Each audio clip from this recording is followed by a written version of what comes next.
হরে কৃষ্ণ। তো জপমালায় কিভাবে ভগবানের নাম জপ করতে হয় সেটা আজকে আমরা দেখব।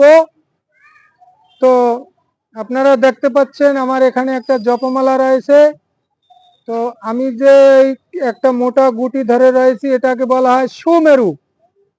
তো সুমেরু গুটির দুপাশে দুটো লাইন রয়েছে, একটা মোটা লাইন একটা চিকন লাইন। তো আমরা প্রথম যখন জপ শুরু করব তো আমরা এই মোটা গুটি থেকে শুরু করব। আমাদের হাতে যে 5টি আঙ্গুল রয়েছে এর মধ্যমা আঙ্গুল থেকে আমি এই মাছ করে আমি বৃদ্ধ আঙ্গুল থেকে এই গোটাটা চেপে ধরবো এভাবে। তো আমি প্রথমে পঞ্চতত্ত্ব মহামন্ত্র বলবো।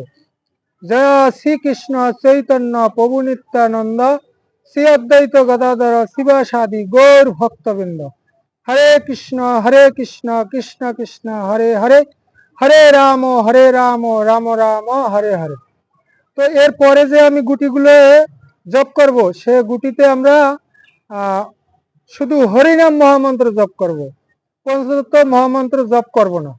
হরে কৃষ্ণ কৃষ্ণ কৃষ্ণ হরে হরে, হরে রাম রাম রাম হরে হরে। তাই এভাবে আমরা জপ করব। এভাবে এখানে 108টি গুটি রয়েছে।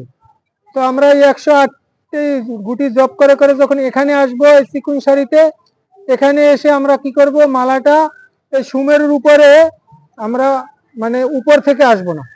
তো আমরা কি করব, মালাটা একটু ঘুরিয়ে নেব। এই যে আমি ঘুরাচ্ছি, আপনারা দর্শন করুন। এখন আবার শুরু করব ওই পঞ্চতত্ত্ব মহামন্ত্র দিয়ে। জয় শ্রীকৃষ্ণ চৈতন্য প্রভু নিত্যানন্দ শ্রী অদ্বৈত গদাধর শিবাসাদি গৌর ভক্তবৃন্দ।